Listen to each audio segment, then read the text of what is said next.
Hello guys, bersama saya lagi dalam Alright Nova Channel terkini, sahabat-sahabat semua, ya, berkaitan dengan fitnah yang dilakukan oleh individu maupun NGO yang mengatakan kononnya kerajaan negeri Selangor yang mengarahkan untuk menutup 200 sekolah tahfiz persendirian. Tapi akhirnya sahabat semua itu sudah disahkan bahwa semua itu adalah fitnah, dan polis di Raja Malaysia telah pun membuka kertas siasatan terhadap fitnah yang dijajah ini.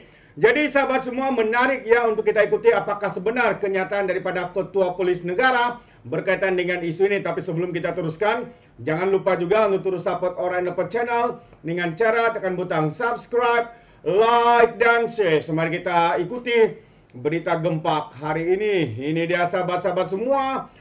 Fitnah 200 pusat tahfiz ditutup, polis telah buka kertas siasatan. Benarlah peribahasa mengatakan kerana pulut santan binasa, ya, kerana mulut kerana mulut badan binasa. Ini adalah peribahasa yang saya rasakan sesuai kepada pemimpin ataupun NGO ini ataupun individu-individu yang masih menyebarkan fitnah sebegini rupa.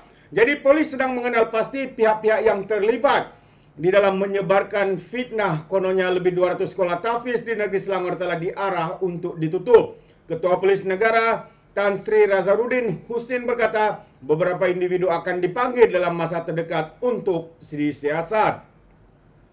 Katanya, kita telah membuka kertas siasatan dan akan panggil individu yang berkaitan untuk membantu siasatan dalam masa terdekat ini. Kes ini disiasat di bawah Seksyen 4 dalam kurungan 1 Akta Hasutan serta Seksyen 233 Akta Komunikasi dan Multimedia, katanya memetik utusan Malaysia. Terdahulu Ketua Polis Selangor Hussein Omar Han dilaporkan berkata pihaknya telah menerima 3 laporan berhubung isu itu yang disiasat di Jabatan Siasatan Jenayah Bukit Aman, manakala satu daripada laporan tersebut yang dibuat di Perak disiasat di bawah Akta 4 dalam Seksyen 4 Akta Hasutan 1946. Jadi kemarin Sultan Selangor Sultan Sarafuddin Idris Shah bertitah agar pihak berkuasa mengesan dan mengambil tindakan undang-undang terhadap kumpulan yang melemparkan tomahan tersebut hingga mengundang keresahan ramai.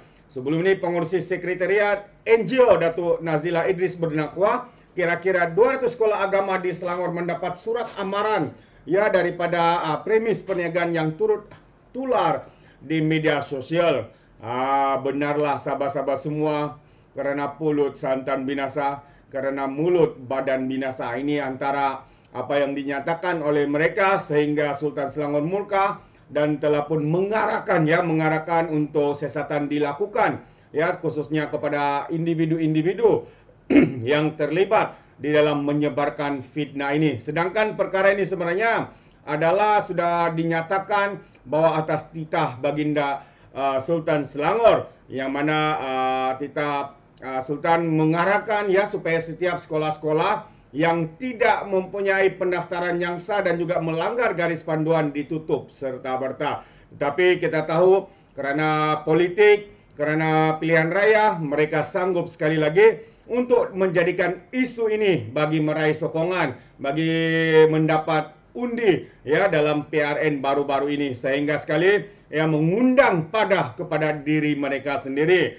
Jadi ini antara satu lagi fitnah, dan satu lagi fitnah yang ingin saya kongsikan kepada anda semua sahabat-sahabat semua, berkaitan dengan pelajar-pelajar tahfiz di konsert KFC dan anak pelarian Rohingya. Kononnya kerajaan membawa budak-budak tahfiz ini menghadiri konsert tersebut. Sedangkan hakikatnya sahabat semua, perkara ini tidaklah seperti yang dihebahkan, yang difitnah, dituduh oleh para penyokong-penyokong tegar daripada pembangkang ini. Dengan begitu cepat mereka membuat kesimpulan, membuat fitnah dan tuduhan, tapi sebenarnya perkara itu tidaklah seperti yang mereka anggarkan ataupun katakan sahabat semua. Jadi pelajar berjubah hijau dan berserban putih yang menghadiri konsert KFC Music Fest di Stadium Melawati Shah Alam adalah dari Madrasah Watafiz Al-Quran Rohingya TTD Jaya Selangor. Pendedahan seorang individu, Andri susulan tular di media sosial rekaman video menunjukkan kelibat kumpulan pelajar terbabit. Ramai tidak berpuas hati dan mempertikai kewajaran mengundang kumpulan pelajar terbabit dalam program itu. Malah pemimpin dan penyokong PAS dilihat mengambil kesempatan dengan menyerang kerajaan perpaduan termasuk mengingatkan dengan kehadiran Perdana Menteri Datuk Seri Anwar Ibrahim. Mengulas lanjut, Andri menerusi kenyataan hari ini berkata, penganjuran konsert itu adalah dari pihaknya sendiri untuk memberi ruang kepada anak yatim yang kurang berkemampuan untuk memeriahkan festival. Mereka adalah anak-anak pelarian Rohingya beragama Islam dan hampir tidak tahu berkomunikasi dalam bahasa Melayu. Katanya tujuan kami hanya ingin menghiburkan mereka kerana dalam Islam sendiri tidak membezakan sempadan dan status pendatang haram mereka. Kami juga mohon agar pihak berwajib dan mereka yang lebih Islam supaya lebih cakna akan kebajikan anak-anak ini daripada hanya tahu bercakap soalnya. Individu berkenaan juga memberitahu pihak KFC dan kerajaan tidak terlibat sama sekali dengan kehadiran pelajar tahfiz terbabit. Mereka juga diberi sebarang maklumat mengenai perkara tersebut, katanya.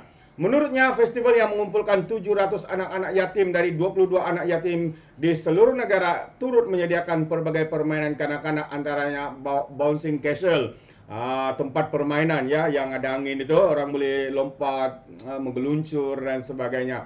Jadi nyatalah sahabat semua bahawa tuduhan yang dilemparkan oleh pihak pembangkang, penyokong-penyokong PAS, kononnya mereka lah yang paling terislam kononnya, tapi sebenarnya mereka hanya menjadikan isu ini sebagai isu hangat, apatah lagi pilihan raya kecil yang bakal diadakan di negeri Johor. Jadi individu terbabit yang membuat sebenarnya, yang menjemput individu-individu ini sebenarnya bukanlah mengaku sendiri bahawa bukanlah kerajaan ataupun Datuk Seri Anwar Ibrahim yang menjemput pelajar-pelajar tahfiz ini, melainkan penganjur yang melakukan. Datuk Seri hanya dijemput bersama untuk memeriahkan majlis tersebut. Jadi jelas dengan sikap ketidak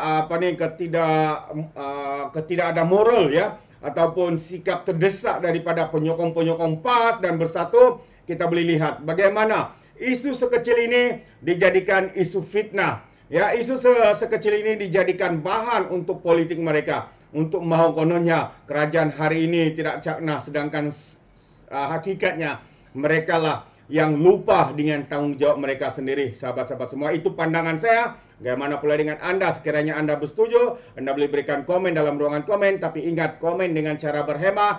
Jangan menjadi seperti walan-walantit, lebay-lebay dan juga geng sapu bersih apabila mereka ini memberikan komen penuh dengan hasutan, kebencian dan juga fitnah melampau. Sepertinya mereka tidak punya otak, mungkin kerana otak mereka tertinggal di dasar Laut Cina Selatan. Jadi sampai di sini saja, izinkan saya untuk mengundurkan diri, dan seperti biasa peribahasa mengatakan tapapun kangkap 2 tahun keinginan. Dalam bahasa Melayunya, tepuk dadah tanya selera. Sekian saya daripada Alright Nampak Channel, kita berjumpa lagi. Bye bye.